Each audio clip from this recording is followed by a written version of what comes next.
What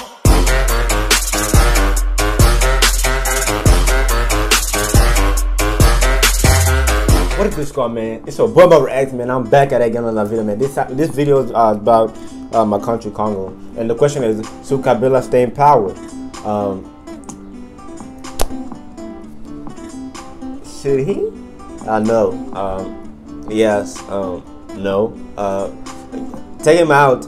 It won't bring anything good. I think most people have like a high expectation that if he comes out of power, everything will suddenly be good. Like, we got, everything will be good, the money will be good, the economy will be good. You got to understand, he relies on thousands of people that to get everything worked out for him. Take him out won't bring a drastic change, however, but it might just bring a new president. We will still have the same problem. I'm not saying that there won't be good things happen. There will be good things happen, depending on the president that we put in place. But I don't think we, as Congolese, we can do that, since we are controlled remotely by the Western. When we get like foreign aid, the foreign aid, it's not charity. Aid is not charity. You have to pay that back some way, shape, or form. Presidents change won't be that big of a deal, and little good things might happen, but not drastically. It's not going to change all of our lives. What will change all our lives is ourselves. We have that capability, not the government. So I'm gonna lay out good things that Kabila did and the bad things that he has done. The good thing is after he assumed power in 2001, the Congo was at war with Uganda and Rwanda over the territory control of the mining area, and Kabila managed to bring to sign treaty with those two countries and removed the foreign forces from the country, which ultimately ended the war, the official war. But the other wars, like little war, kept going. Like a lot of people still dying. They were dying then, and they're still dying now. So we're still dying. We just dying in silence. Then we was dying, and everybody was looking like, damn, Congo's a war. Everybody's dying, blah blah. But now we dying in silence. Then we died in noise, and everybody knew about it. Now nobody knows about it. We just live and die. The people of this country is ready to fight and gain the war of democracy in this country. Even if Mr. Kabila will not leave the power, we, the people of this country, will push him to leave power. Demonstrations after Sunday Mass. What we're living through is not democracy. We were in church in the middle of prayer, and in the moment that the priest lifted the Eucharist, they shot tear gas.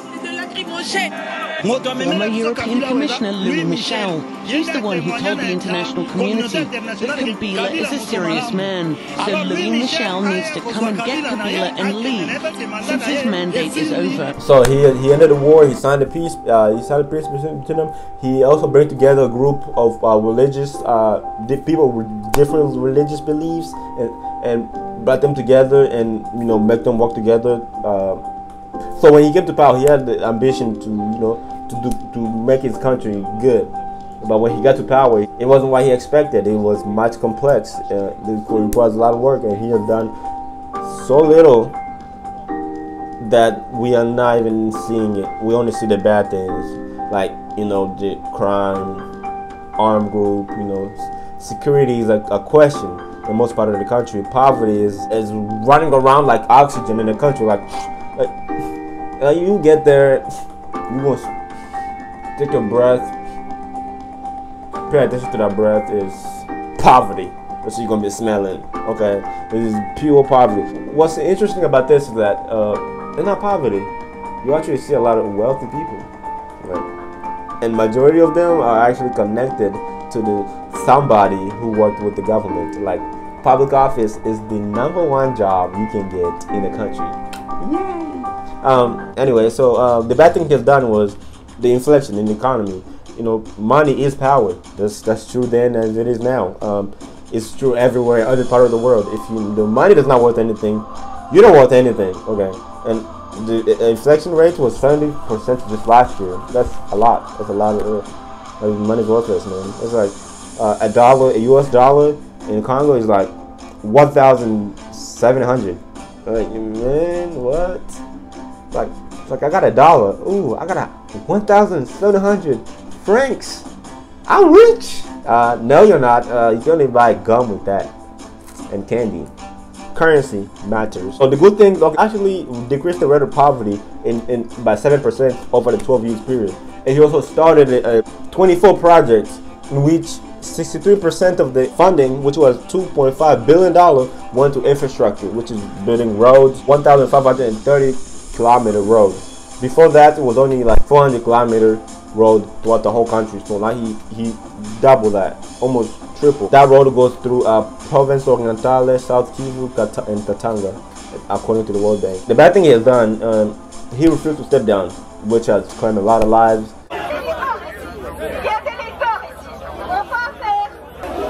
C'est notre droit constitutionnel. On a marché pacifiquement pour la cause du 31 décembre. Alors, heureusement, nous étions ici devant la MONUSCO et nous avons pris refuge ici. Et jusqu'à présent, pour qu'on puisse nous chercher des voies et moyens pour que les enfants puissent rentrer à la maison. Make the economy, bad. To the height of the chaos that was in 2017, that's when the inflation reached 70%. That is catastrophic.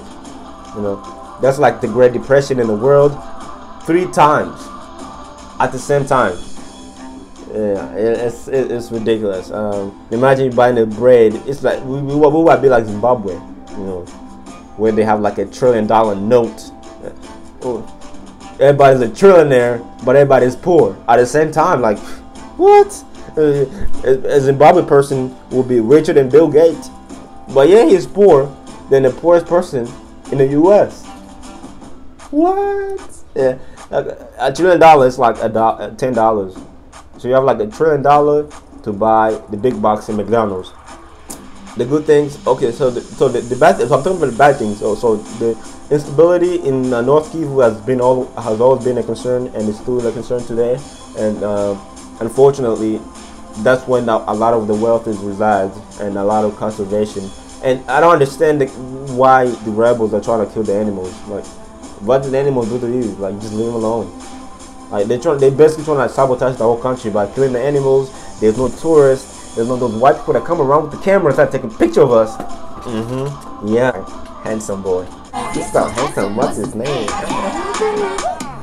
Right. So basically, when he refused to step down, a lot of people had died, which is a bad thing that he did. And as a result, it was called a lot of stability. Which war is expensive. You gotta buy the equipment. You gotta pay the men. You gotta buy food for the men. You gotta pay for transportation of the equipment. And transportation of the equipment in the Congo with no roads, it costs a lot of money because you gotta stuck in the mud. You gotta need a damn tank to pull out the car from the mud. It's like, first of all, there's no proper road, so your car can never go over 25 miles per hour. On top of that, if you can keep that 25 miles per hour for, let's say, like a good 30 minutes straight, you are blessed. Like, if you can even sleep in the road, you can't. It's more comfortable riding a horse than the car in the Congo. Some part of the Congo, if you're in the capital city, of course, there's paved road everywhere. That's where 90% of the paved road of 1,300 miles, 1,530 miles is in the capital city. No, that's just one road. This one road that goes through. Oh, my bad. But most of the paved road is in the capital city that was paved by the European colonialism in the 60s. I mean, all the way from 1900s to 1960s, 60 years period. Since they came there. Thank you. But no thank you too, because you killed 10 millions of us. Like, how do you kill 10 millions of people and not be sorry? Only be sorry over 100 years later. Like, we received a sorry note from Belgium. They were like, we are sorry for killing 10 millions of your ancestors. Did it take you like over 100 years to think that you were sorry? Like, did you need all that time to think, was that wrong? Did I do the wrong thing? Of course it's wrong. You killed 10 million people. 10 million people? Okay. Yeah, I'm just gonna kill like 10 people today and see if I can remember tomorrow. Of course I will remember. Like, you don't need it all the time. Over 100 years to think that killing people is wrong. It's morally impermissible. Kabila, I think he should step down and go down in history like a dictator that decided to be a good person, then go to like exile and like let somebody else take control, man. You know, let us take control, man.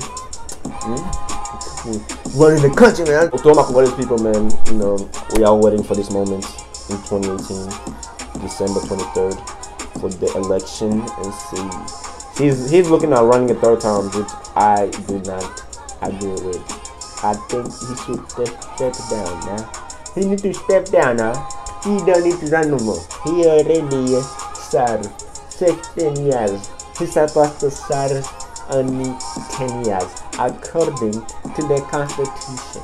Anyway, guys, if you guys feel this video, man, please make sure you give it a big thumbs up, man. And Congolese people, folks, I want you guys to tell me what y'all think about the election, the coming election. Do you think it will happen? Do you think Kabila will run for the third term? Troisième terme. Yeah, it's not French right there. Woo! Yo, boys speak French. Okay, third term. Do you think he will run for the third term, or do you think he won't? He just stepped out like a gentleman, or do you think he will keep running? Let me know in the comment section down below, and that will correspond with you guys. Congo, debout, Congolais. I need a thumbnail. Nah.